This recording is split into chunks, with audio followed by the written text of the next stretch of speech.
Hello everyone, my name is Jackson Grimes with Project InnerSpace, and today we're tuning in from the Netherlands, which I must admit is a nice change of weather from the Texas heat back home. And today I'm joined by two amazing women who are doing awesome things for building geothermal capacity around the world. We have Marit Brommer from the CEO of the International Geothermal Association, and Jamie Beard, the Executive Director of Project InnerSpace. And we're going to talk about a session titled Low Cost and High Impact Microfinance as a Geothermal Deployment Tool in the Global South. And this is a topic that really is of great importance and is something that I've seen needs to be more and more talked about as we look to help countries develop their geothermal resources. As investors continue to look into the Global South to build projects, there's a large focus on power projects. And this is an issue because as you begin to talk with the local stakeholders and communities, it is not always electricity and power that is needed. There's things that they are lacking from the most basic of the Sustainable Development Goals. And in this is how geothermal can help really unlock those barriers for people. And when you begin to look at folks who don't have access to food or water or heat during the winter, electricity can't meet those needs. And so how can we help and to show these people opportunities where direct use projects are something in their communities that are community driven at community scale to help build economic development and the human rights that these folks deserve. So in this session, we're going to use it as a momentum builder and how microfinance can achieve this goal, and looking into spaces where microfinance might not be interested right now and why these tools are important for the folks on the ground. So the first question I'd like to take is, can you define microfinance and what does it mean to you and in the geothermal context? I assume that this pose means that I am going to take this first question. Well, look, microfinance is something that matters for people that don't regularly or easy have access to that money in the form of a loan. I guess for all of us living here in the Western world, getting a mortgage is our easiest way of getting our house financed. But even a mortgage, especially here in the Netherlands, for instance, those can add for a very long life toward your own balance sheet, if you like. So microfinance is getting the finance to those people who usually do not have that ability, either through a bank or through another type of credited institute that has sometimes even a need for $10,000 to $50,000, that is, or euros, or whatever it is the currency that we're talking about. So I guess microfinance means that the ones who are able to lend are able to really develop at the community scale or at the local scale those needs that we take, I must admit, here in the West for granted. Yeah, I will add to that. I think we've become really associated, we associate geothermal development and projects with these gigantic, capital-intensive, large dollar amounts in the 50 or 60 or $100 million range. And that may be true in the industrialized world, but it just so happens you can have a gigantic impact in places that are experiencing energy poverty, for instance, for, like Marit said, $10,000, for $50,000. And so I guess when I'm speaking with folks about this, it's the term is not necessarily about the amount, it's about the scale of the impact for each dollar that you spend, right? And it just so happens that you could spend $100 million in an industrialized country. It's impactful, yeah, but if you spend $100 million in a developing country, that knocks it out of the park, right? It's a massive amount of impact. So, I mean, that's a hard first question, Jackson. But. Yeah, thanks, Jackson. Well, that's a nice segue into the next question. So what types of projects are fitting for microfinance? So I guess, I mean, if you really look at what we're trying to achieve within part of the thinking that we've had been going on over the past few years within the IGA is our impact fund, our green impact fund, our social impact fund, having identified that finance gap that exists within geothermal, but in renewable energy in general, I must admit, because it's not easy to finance small-scale solar or small-scale wind projects either. And if you look at, for instance, for geothermal, we're here in Europe, and especially here in the Netherlands, the direct utilization of geothermal is quite landed. You know, it is mainstream, especially here in the Netherlands through greenhouses. But for the rest of the world, geothermal is either an unknown entity, but they happen to sit on top of it because there is a beautiful hot spring, or there is already an existing power plant, but they just tap into that power plant for electricity, and they're not utilizing that full resource opportunity that geothermal can offer. But when you talk to financiers about utilizing geothermal as a source of heat and as a source of, whether it's for process heat or greenhouse heat, or whether it is for clean cooking, or whether it is for spas and other type of heating and cooling options as well, it becomes a very tricky conversation, because you have to explain technology, you have to explain geology even, you have to explain that we're not really looking into the millions, but we're looking into the thousands of finance in terms of dollars. And then all of a sudden the tickets become so small that the average bank says, well, I'm not interested because it costs more money to at least, you know, allocate an administrator to oversee your fund. And hence we have a advocacy role to play in terms of explaining and being very eloquent about what it is that we want to achieve. But also we have to address that finance gap, because it's easier to get 500 million than it is to get $500,000.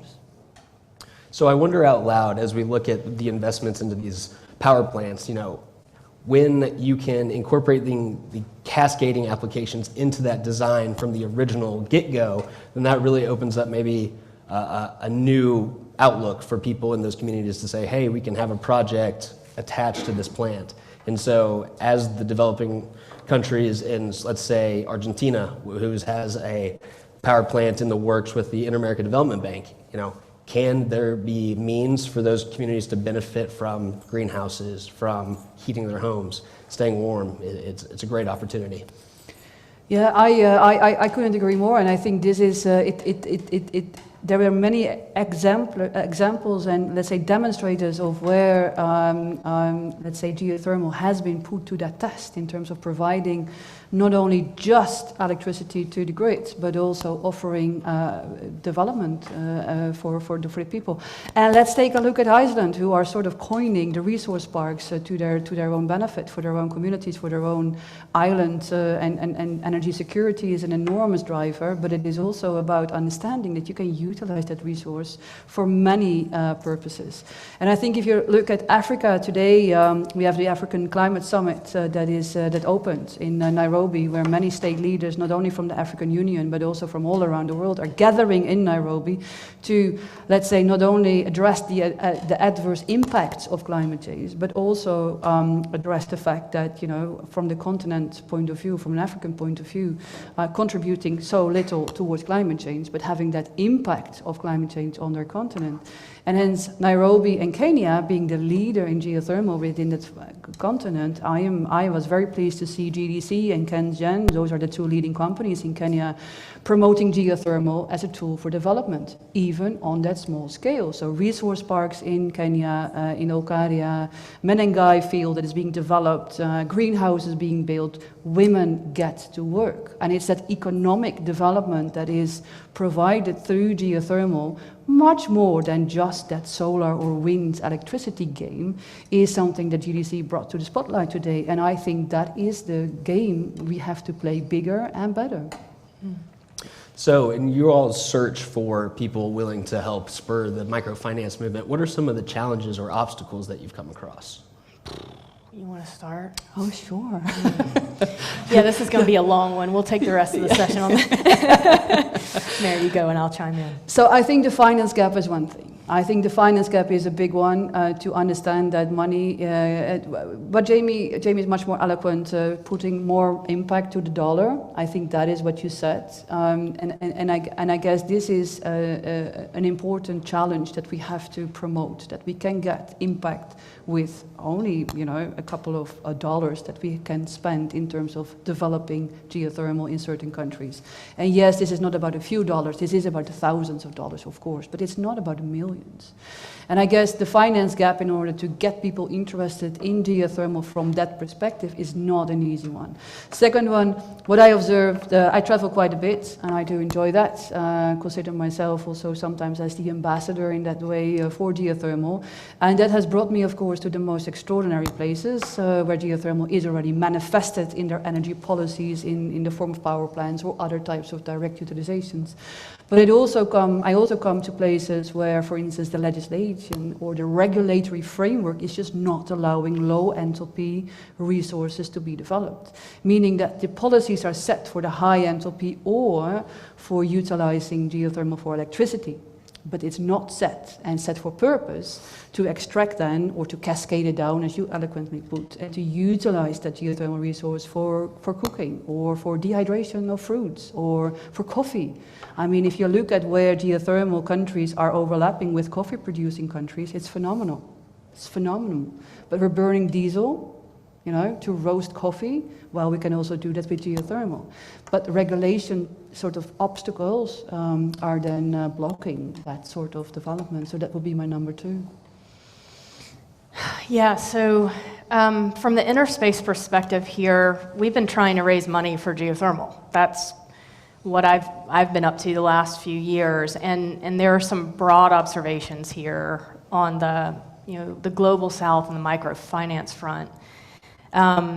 And they're based on actually getting projects or trying to get projects off the ground and funded in industrialized nations, really. And so, it's taken years to get even a little bit of traction with investors for 50 or 60 or $100 million projects as they come to see that they may make, it would be concessionary, but they may make 5% or less on a first project, but they'll make a little money.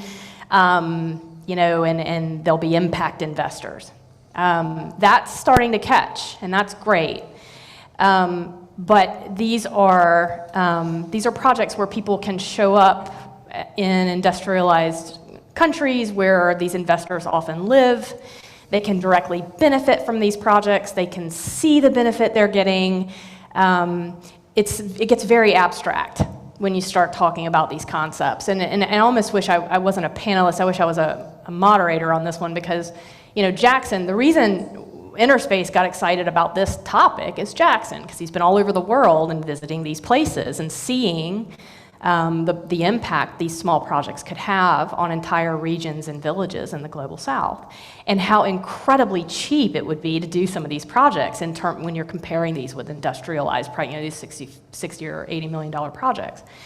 The problem is philanthropy, which is where, when we failed on traditional investors and banks and private equity and venture capital, it's not well suited. Then we started on philanthropy. This would be awesome for philanthropy. It's high impact. It's a really great story to tell. Philanthropy looks for leverage, and that's across the board. So when you ask for a philanthropist, whether it's a family office or a foundation or a high net worth individual, to give you a pot of money to go do something, they want to know that that pot of money is going to turn 100 or 1,000x in leverage in some sort of other investment. And typically, they assume that will be the government, but sometimes it could also be other funding entities.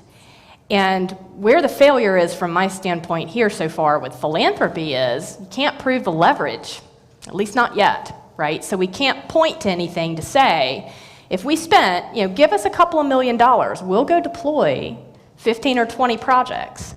And then that investment will catalyze 10x or 100x in additional investment.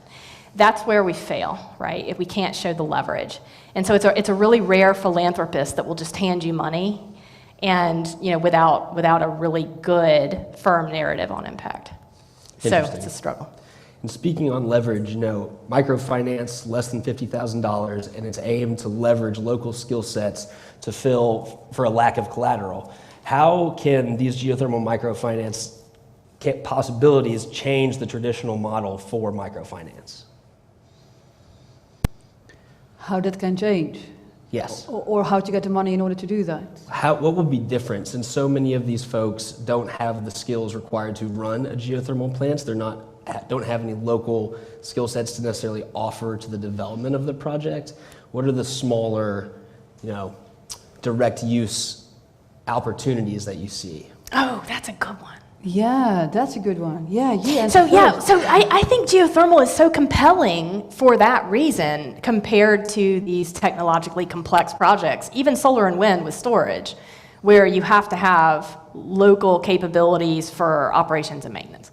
And so geothermal is incredibly compelling if you look at geothermal for direct use purposes in places that lack a specialized and trained workforce. So I think that is one of the shining selling points, really, except that for some reason, and I would love to hear the audience perspective on this when we get to that point, because and this could turn into an idea workshop, honestly. How do you make that case, right? How do you make this case to investors in a way that they will see that this is a really interesting opportunity that could spur a ton of geothermal development in a very high impact way? Leveraging those types of strong points, right? If a direct use geothermal project falls out of operation due to a maintenance issue, it's pretty likely that somebody local will be able to fix that, right? Because it's not technology that requires a lot of upkeep or high tech solutions when it breaks. Well, I agree with that, because also, in all those projects in all those countries that I visited, and yes, of course, it's varying from country to country or from continent to continent, but there are super smart people out there, and they are developing certain things on their own already. They have their own sort of heat pumps, and they have their own sort of pipelines, and they have their own sort of way of using the thermal energy that is kept within the hot spring for their hotels or for their spas and etc. I guess the level that we're talking about is not just for their own sole livelihood, but seeing this as an opportunity to drive value into the community. And for that, I think, yes, skills and capacity building is absolutely needed, because there is a need to sort of understand that this could be a huge benefit for all. But really, the smartest people I've met are actually on the ground, because they know what they're doing and they know what they need. And I think this is the golden match, because we can sit here and say, oh, it would be great to microfinance a greenhouse in Costa Rica, but ultimately, if that's not what they want, it's not going to fly. So I guess all the scoping that we have done is just going to these places and understanding and looking and then building relationships with the people on the ground, whether they come from university. There are so many university students out there who are venturing into the field back home and want to do something for their community, and they know exactly what they need to do, but they just don't have the money. And I guess this is the let's say the gap that we're also trying to fill here with relatively small dollars, a huge impact. And I am of the opinion that, it's not us to say this is how you're going to do it. I think it's them developing their projects, and I think they will be very good at it.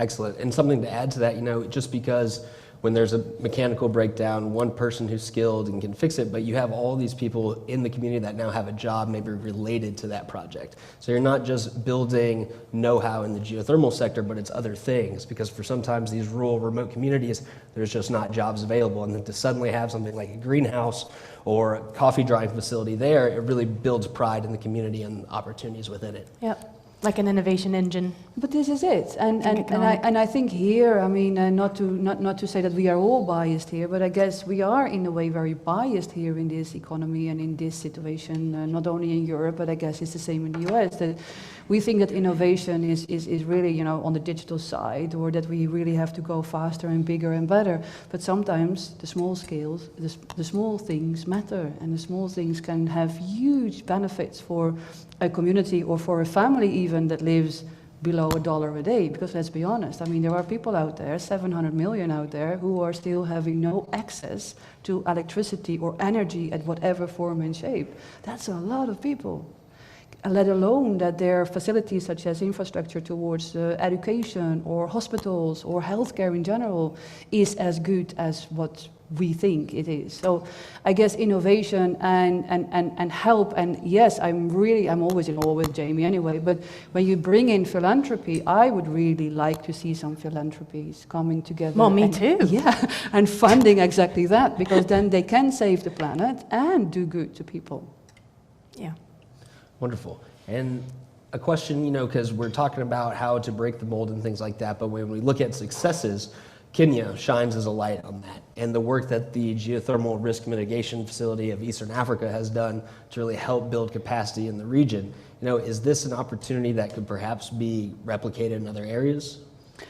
Yes, there is a trial in Latin America already on a GRMF, which is a similar sort of facility coming from the German bank, the KfW, and that is all fantastic, and it will definitely help to unlock capital in terms of power projects.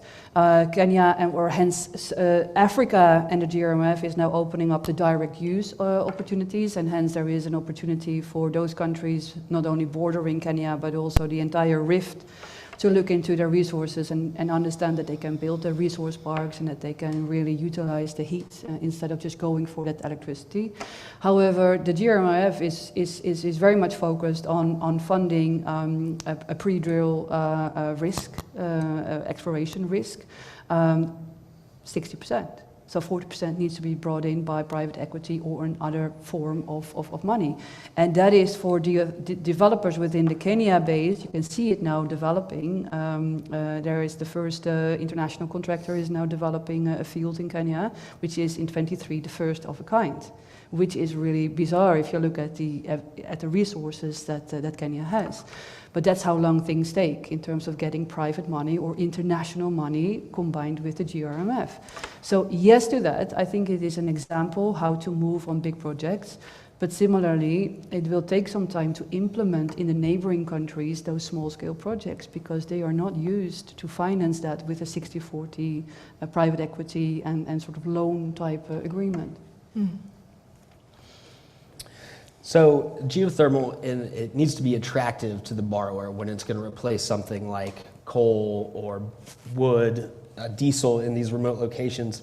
So who would you see as possibly being the right group to do the economic valuation of this process? You know, who can do the work there to see what the value will be for these folks to switch or pivot to geothermal? You'll probably have a different answer than I. Yeah, you go first. Yeah. Yeah. So, you know, I have. The answer is it sounds a bit unfortunate, but it's just the reality. The entities that are considering, that will even listen to this as a consideration for funding, want to know and trust the evaluators of the projects, and so that automatically means not the people who will be building them, operating them, and benefiting from them. And that's the wrong answer. That's not the right and the ideal answer. However, it's an answer that's based in an unfortunate reality. And so that's another struggle currently in trying to tackle the funding challenge, which is how do we build a consortium of entities to look at these projects and evaluate them in a way where everyone can get comfortable that they'll have the impact that they say they'll have, that they'll have the outcomes they say they'll have, et cetera. And there's also all of these types of questions that rear their heads in this conversation, which again, they're unfortunate, but they are a reality. Questions about stability of governments, questions about regulatory uncertainty, questions about specific conditions, remote locations. I mean, there's all of these on the ground topics and struggles that come up with potential funding entities that are largely located in the global north, and they're with a wealthy people who ask these questions and see these as obstacles or impediments to projects. And so, until we come up with the right answers to these questions, I think we'll keep cycling back to these concerns coming out of folks, at least from a fund, philanthropic perspective, or even institutional funders. Look, I completely agree. I mean, the conversation that we've had all the way from World Bank to IMF to the development banks that are centered around the continent, so the African Development Bank and the Inter-American Development Bank, you were referring to that one in Argentina. It all circles back indeed to being certified, so to speak. And I guess that economic evaluation of geothermal is something that we have to prove independently for sure. And at the same time, I mean, more and more lenders are extremely focused on ESG. So the environmental side, social side, and the governance side of where the money goes. And I guess you're coming very much from the philanthropy side, which I think is the right way to conduct, let's say, further surveys in order to whet their appetite, so to speak, in order to get the money and the capital unlocked for those small-scale projects, regardless if it's geothermal, because I do think small-scale solar is also very beautiful and very much in line with the social economic development goals. But if I look at where green funding is going to, it is along the dimensions of the ESG ladder, if you like, and that's exactly where we fit in. And we've launched this global geothermal sustainability index. We're partnering with the Global Renewable Alliance, where the wind, solar, green hydrogen, hydropower sits in, and storage, by the way. And we're looking to standardize our ESG criteria, and we're looking at how to measure social impact and how to prove that our CO2 reductions are indeed measurable compared to other fuel types, for instance. And all that helps to convince that there is an economic benefit of putting money into geothermal, but there is also a social and sustainable benefit. And I guess that's the value of renewable energy that is sometimes dismissed in conversations with financiers, because yes, the return on the dollar is important and the double-digit return is what we're all after. But ultimately, I guess the conversations that are currently being held in Africa Climate Summit, preparing ourselves for COP28 in Dubai, it's all about that loss and damage fund. It's all about the economic, social, and biodiversity impact that adverse impacts have of climate change and, let's say, positive impact of renewable energies have. And I think that's the conversation we need to be having much more and much more solid. Really talking about how geothermal can achieve the sustainable development goals, right? Not just electricity, but ending poverty, hunger, partnership for the goals. I think us being here today in the Netherlands and being connected with the international audience really goes to show the strength of the geothermal sector and how much we all can learn and benefit from each other's work here. So we're running short on time, so I just wanted to ask the audience if there's any questions for the panelists. To fill the gap of myself with the mic. So yeah, thank you. So production company, can you all pass? And I've got a one from the virtual as well up here. My question is around financiers on solar microfinance. Do you speak to them, and what reaction do you get when you speak about geothermal? And from what I know of them is that they're actually looking for CO2 impact typically. Exactly. So absolutely spot on. I mean, CO2 reduction is the golden sort of keyword or the buzzword. So every technology that is reducing the CO2 emissions is already financeable. Yes, I've been speaking quite a lot to the solar community, and it's very interesting how they get their microfinance, but also their normal finance, or even for small companies. For instance, in Africa, is lending the roof. So basically, you ask a community to offer their roofs, where solar panels can be let's say, put up, and hence electricity is then sold in a small cooperative. But it's through that first lease and lending of the roof that gets the panels in. And I guess, for us is to think about how can we lend a well, or how can we, prepare a hot spring, or how can we sell the dehydrators. And I guess this is where the conversations need to be had. CO2 reduction via our technology, small scale, high impact. That's the conversation. Yeah, love it. Thank you. Any other questions? Looks like we have one up front.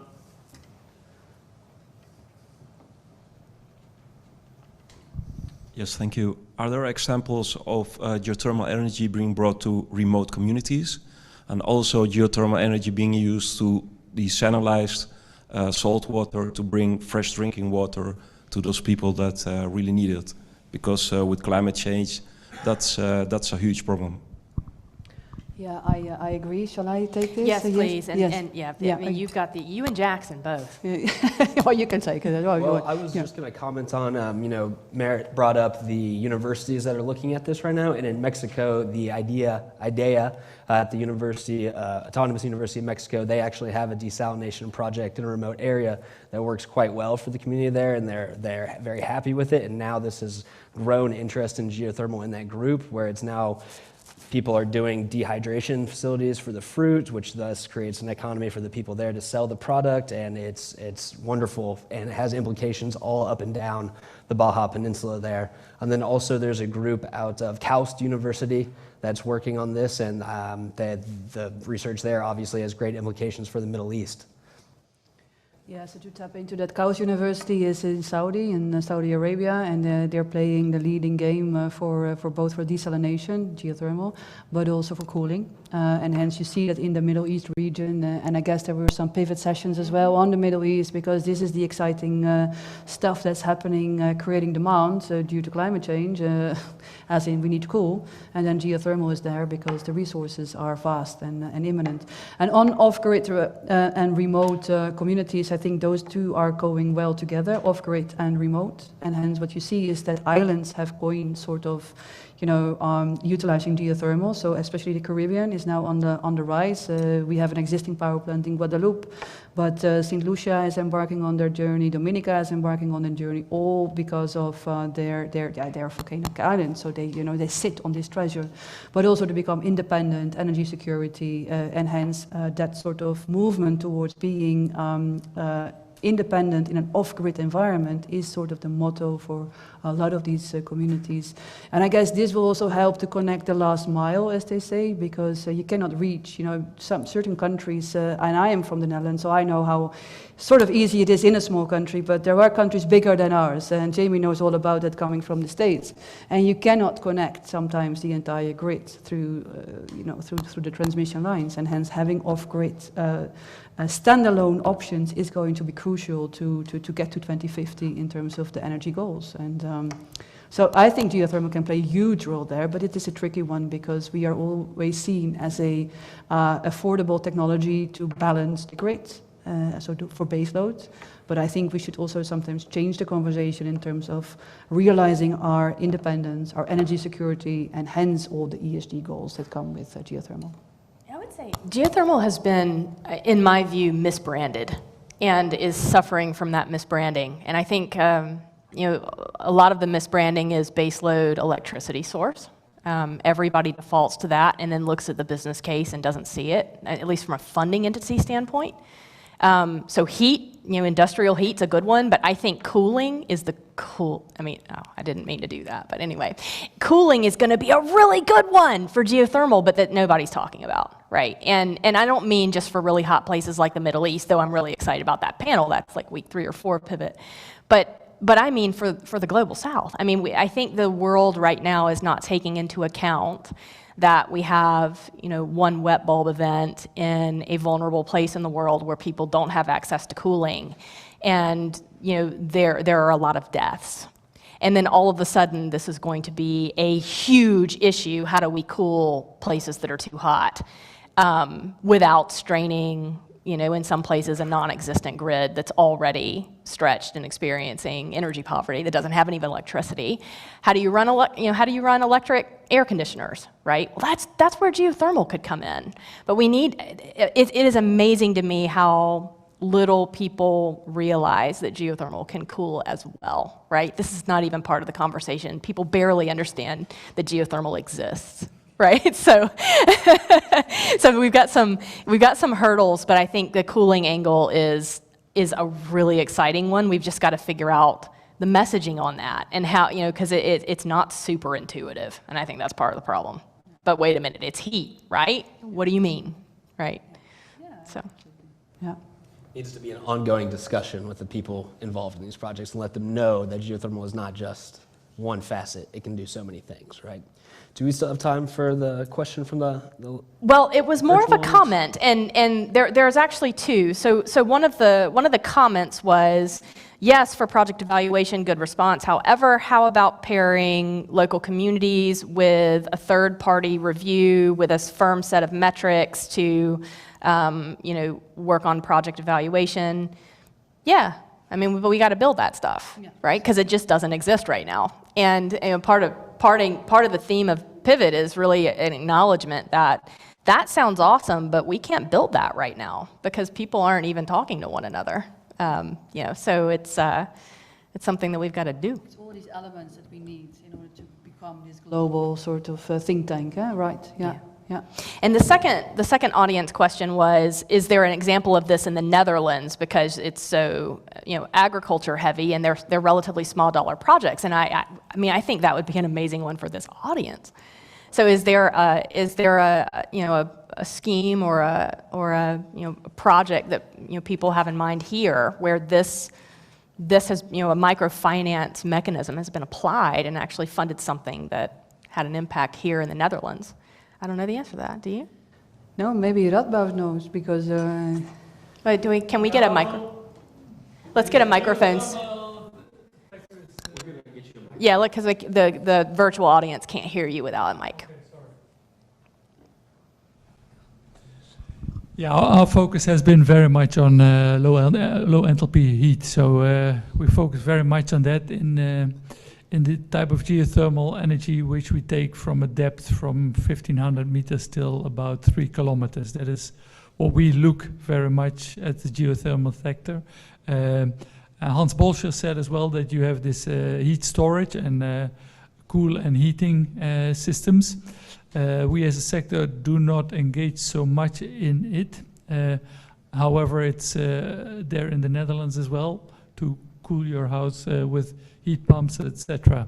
But as a geothermal sector, we do not engage. It's actually a separate sector in the Netherlands, which is bodemwarmtesystemen, which is heat systems for very low depth.